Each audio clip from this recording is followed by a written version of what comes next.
My wife, Jenny, is a Christian. And so maybe you can talk to how that's affected you, the thing that I've gone through. I would say it's affected me a lot. The journey that I've gone through in the last probably 4 to 5 years, is that I listened to Aaron and I listened to his thoughts and his truth, and some of his truth rings true to me, but there's a lot of truth that I believe in my own heart that he doesn't agree with. And so I would say it's solidified my faith in God, because because I have questioned it.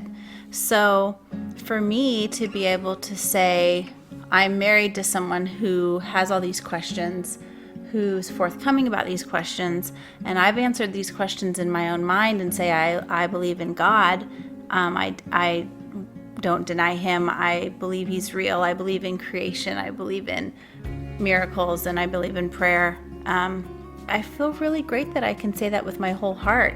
I was raised in a very strong Christian home, that Christianity was just a way of life. It was just part of my upbringing. So to be able to be an adult and have those own thoughts and feelings for myself rather than given to me by my parents feels really great, and I feel really strong in what I believe because of it.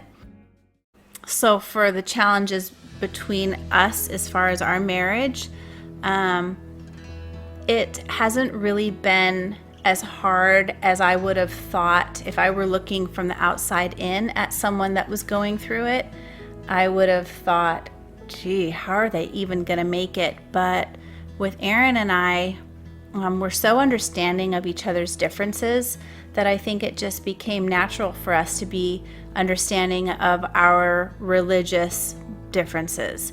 I have said to myself quite a few times, I married someone who doesn't believe in God, and that was my number one thing on my list when I was looking for someone to marry. I would never tell someone to marry someone that believes so differently, but I would also say, don't count them out, because we have a very, very strong, loving relationship, and Aaron supports me in the things that I believe in, and he never discourages me to be the person that I am.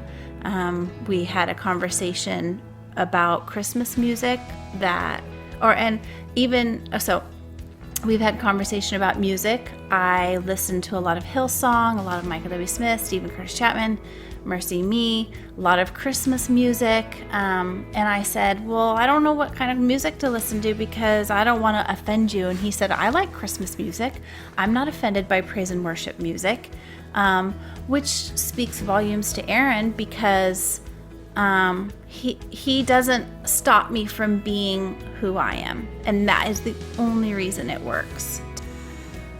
Well, I would say the other reason it works is because you're such a accepting and loving person. You behave, I think, in the situation the same way that Jesus would have behaved, and just love them. When Aaron first told me that he was even considering walking away from believing in God, well, it was even before that. So when Aaron first told me that he was really hurt by God,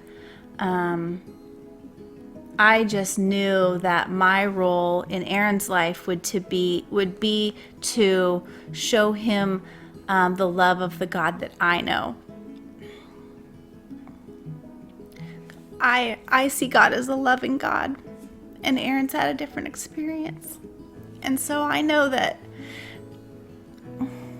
that's the only thing I can do, is to be able to show him the compassion that I feel. That's the only thing that I can do, is to show him compassion and love, and that's what I feel from my God.